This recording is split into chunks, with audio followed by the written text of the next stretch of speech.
আফসানা ইমরোজ আপনি লিখেছেন ফরজ সালাতের প্রথম রাকাতে আয়াতুল কুরসি এবং দ্বিতীয় রাকাতে সূরা ইখলাস নিয়মিত পড়া যাবে কিনা, ওযু করে ক্রিম ব্যবহার করা যাবে কিনা। আজ থেকে 2 বছর আগে একটা প্রেম করতাম, শয়তানের ধোঁকায় পড়ে তাকে আমি বলি তুমি কবুল বলো, আমি কবুল বলি, তারপর আমরা কবুল বলি। এতে কি সত্যিকারের বিয়ে হয়ে গেছে? কেউ জানে না, কোনো সাক্ষীও ছিল না। কয়েকদিন পরে আমি তার সাথে ব্রেকআপ করি। জীবজন্তুর রূহ কবজ করেন কে? লিখেছেন বিয়ের জন্য মেয়ে ঠিক করা আছে, 6 মাস পর বিয়ে হবে, আর এর মধ্যে তার সাথে কথা চালিয়ে যেতে পারবো কিনা। মাহফুজা মুক্তা আপনি লিখেছেন পার্লারের রূপচর্চা বা ফেসিয়াল করা যাবে কিনা, ছেলেদের মেধার তুলনায় মেয়েদের মেধা অর্ধেক, এই কথা কতটা সত্য।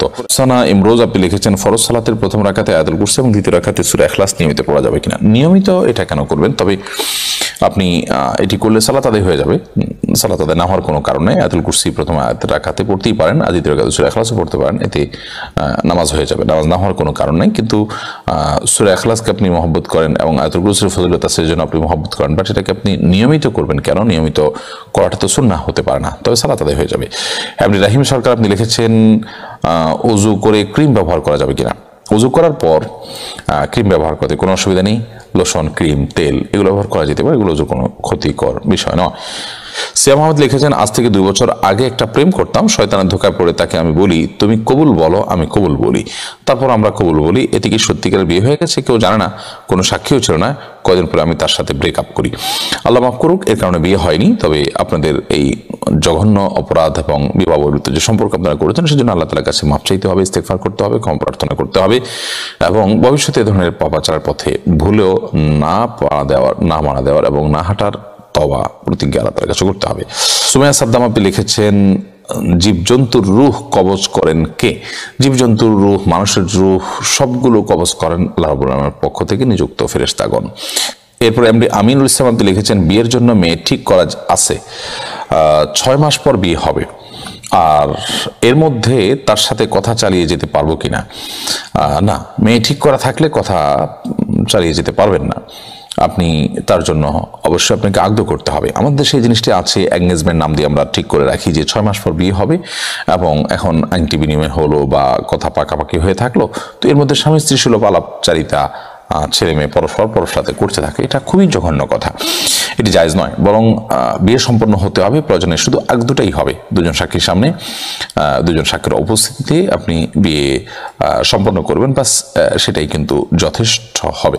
মাহফুজা মুক্তা আপনি লিখেছেন পার্লারের রূপচর্চা বা ফেসিয়াল করা যাবে কিনা। রূপচর্চা করা যেতে পারে শরিয়ার সীমার মধ্যে থেকে। আপনি রূপ লাগ করলেন না, আপনি হারাম কোনো কিছু করলেন না, শরীয়তের সীমার মধ্যে থেকে আপনি রূপচর্চা করলেন, মেহেদি লাগালেন, বা আপনার শরীরে যদি কোনো প্রকার কি বলে এটাকে মেকআপ করাতে হয়, সেই মেকআপের কারণে যদি কোনো প্রলেপ তৈরি না হয় যার কারণে উজুতে কোনো অসুবিধা হবে, তাহলে কোনো অসুবিধা নেই। আর যদি প্রলেপ তৈরি করেন, ধরুন মাসিক অবস্থায় কর্মী এটা করলেন, তার এখন সালাত ফরজ নয়, অতএব তিনি এটা করতে পারেন। এক কথা, শরীরের কোনো বিধান যদি লঙ্ঘন না হয় তাহলে সেক্ষেত্রে রূপচর্চা বা ফেসিয়াল করাতে কোনো অসুবিধা নাই। রমজান বিপ্লব আপনি লিখেছেন জর্দা দিয়ে পান খেলে কি ওজন নষ্ট হয়ে যাবে? না, জর্দা দিয়ে পান খেলে ওজন নষ্ট হবে না, তবে অনেকগুলো জর্দা আছে যেগুলোতে তামাক থাকে, যেগুলো নেশা জাতীয়, সেগুলো একজন মুসলমানের জন্য খাওয়া উচিত নয়। তবে যেটা সুঘ্রাণের জন্য, শুধু মুখের সুগন্ধি তৈরির জন্য জর্দা, সেটি খাওয়া যেতে পারে। এমডি সাদ্দাম আপনি লিখেছেন ঢাকা থেকে নিজের বাড়িতে চট্টগ্রামে আসার সময় রাস্তায় কি কসর পড়তে হবে? অবশ্য একদিনের জন্য বাড়িতে যাওয়া। ঢাকা থেকে নিজের বাড়িতে চট্টগ্রামে আসার সময় আপনি পথে অবশ্যই কসর করবেন, অর্থাৎ মুসাফির অবস্থা আপনি সফরের পথে যখন থাকবেন তখন তো আপনি পুরো মুসাফির বিধে আপনি কসর করবেন। আর নিজের বাড়িতে যাওয়ার পর সেখানে কোনো কসর নাই। আপনি চট্টগ্রামে নিজ বাড়ি থাকলে সেখানে গেলে আপনি পুরো নামাজ পড়বেন, সেটা 1 দিন থাকুন, আধা দিন থাকুন, যতক্ষণই থাকুন না কেন। রুবা ইসলাম আপনি লিখেছেন বাইরে ঠিকঠাক পর্দা করা যায়, কিন্তু বাসায় বা কোনো অনুষ্ঠানে বেড়াতে গেলে মাহরাম মেনটেন করা যায় না, সেক্ষেত্রে করণীয় কি? বোন রুবা, আপনি ঠিকই বলেছেন যে বাইরে পর্দা করার চাইতে বাসার অভ্যন্তরে কিংবা কোনো অনুষ্ঠানে বেড়াতে গেলে পর্দা করাটা অনেক টাফ হয়ে যায়। এই জন্য প্রথমত বাসার অভ্যন্তরে দ্বীনি পরিবেশ তৈরি করার চেষ্টা করতে হবে। বাসায় যারা বসবাস করেন তাদের মধ্যে দ্বীনি চেতনা তৈরি করার জন্য ঘরগুলোতে তালিম চালু করা যেতে পারে, দ্বীনি মজলিস চালু করা যেতে পারে, ওলামা ইকরামের সংস্রব বাড়ানো যেতে পারে, এভাবে নানাভাবে তাদেরকে যখন পর্দার গুরুত্ব বোঝানো যাবে তখন পর্দা মেনটেন করা সহজ হবে। সেই সাথে যতক্ষণ পর্যন্ত তারা না বলছে ততক্ষণ পর্যন্ত নিজের পর্দা নিজে করার জন্য আপ্রাণ চেষ্টা করা, ঘোমটা দিয়ে থাকা এবং পুরুষ যিনি গায়ের মাহরাম আছেন তার থেকে দূরে থাকা, আড়ালে থেকে নিজের বাসার সংসার কাজগুলো করার আপ্রাণ চেষ্টা এবং লড়াই চালিয়ে যেতে হবে যদি না পৃথক হওয়ার সুযোগ থাকে। আর সেই সাথে কোনো অনুষ্ঠানে গেলে যদি পর্দাহীনতার মুখোমুখি হতে বাধ্য হয় তাহলে সেই ধরনের অনুষ্ঠান এড়াতে হবে এবং অ্যাভয়েড করতে হবে। আর যদি কোথাও গিয়ে নিজের পর্দা মেনটেন করার সুযোগ থাকে আপ্রাণ লড়াই করে চেষ্টা করে যদি মেনটেন করা যায় তাহলে সেক্ষেত্রে সেটি করা যেতে পারে। মিম রহমান আপনি লিখেছেন, আমি একটি প্রাইভেট হাসপাতালে চাকরি করি, সেখানে রোগী দেওয়ার কারণে একটা কমিশন দিয়ে থাকে। এ ধরনের চাকরি কি হালাল নাকি হারাম? আপনি যেখানে চাকরি করেন সেই প্রতিষ্ঠানে অন্য লোকদেরকে রেফার করে প্রতিষ্ঠান থেকে আপনি আলাদা কমিশন নিচ্ছেন, সেটা আপনার জন্য জায়েজ হবে না, এটা সম্পূর্ণ আপনার জন্য নাজায়েজ এবং গুনাহ হবে। তাছাড়া কোনো জায়গাতে জাস্ট মানুষকে রেফার করে দিলেন, বলে দিলেন, এটা বলে আপনি কমিশন নিলেন, সেরকমটি করা আসলে জায়েজ নয়। আপনার কোনো শ্রম থাকতে হবে যে শ্রমের বিনিময়ে আপনি গ্রহণ করবেন এবং সেটা শরিয়ার নীতিমালার আলোকে হতে হবে। কাশেম আলম আপনি লিখেছেন, আইইউবি বা টেস্ট টিউবের মারফত যদি সন্তান নেওয়া হয় তাহলে তার শরিয়া দৃষ্টিতে কতটা জায়েজ? দেখুন, টেস্ট টিউবের মাধ্যমে যদি বাচ্চা নিতে হয় তাহলে সেক্ষেত্রে প্রথমত স্বামী স্ত্রী একে অন্যের শুক্রাণু ডিম্বাণু সেটি বের করতে হবে এবং সেটাও বেশরিয়াতি পদ্ধতিতে বের করা যাবে না, অর্থাৎ হস্তমৈথুন ইত্যাদির মাধ্যমে এটি করা যাবে না।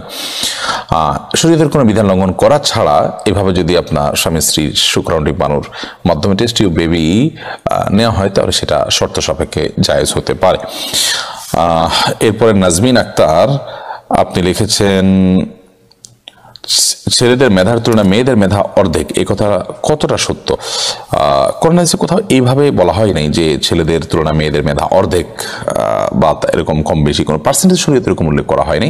তবে নবী করিম সাল্লাল্লাহু আলাইহি ওয়াসাল্লাম হাদিস থেকে বোঝা যায় যে মেয়েদেরকে আল্লাহ রাব্বুল আলামিন বুঝের ক্ষেত্রে পুরুষদের তুলনায় কম দিয়েছেন।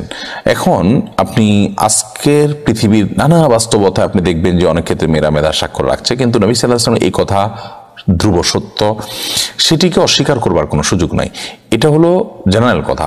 ইন্ডিভিজুয়ালি কোনো নির্দিষ্ট মেয়ে অনেক পুরুষের চাইতে অনেক বেশি মেধাবী হতেই পারেন, যেমন আমাদের আয়েশা রাদিয়াল্লাহু আনহা তিনি এত বেশি হাদিস সংরক্ষণ করেছেন যেটা অনেক পুরুষরা সংরক্ষণ করেন নাই। এটি ইন্ডিভিজুয়াল কোনো কেসে হতে পারে, বাট জেনারেল কথা হলো সেটাই যেটা নবী সাল্লাল্লাহু আলাইহি ওয়াসাল্লাম হাদিসে বলা হয়েছে, কিন্তু তার মানে এই নয় যে এরকম পার্সেন্টেজ কোনো ঠিক করে দেওয়া হয়েছে। এসজেএমডি মিরাজ আলী আপনি লিখেছেন, নবী গায়েব না জানলে কিয়ামতের আলামত, দাজ্জাল আবির্ভাব এবং এই ধরনের ভবিষ্যৎবাণী কিভাবে করেছেন? ভাইয়েরা, এটা তো আমরাও বলছি এখন যে কিয়ামতের আগে এটা হবে সেটা হবে, আমরা কিভাবে বলছি? আমরা হাদিস থেকে জেনে বলছি। ঠিক একইভাবে নবী সাল্লাল্লাহু আলাইহি ওয়াসাল্লাম আল্লাহ থেকে জেনে বলেছেন, এটা গায়েব জানা নয়।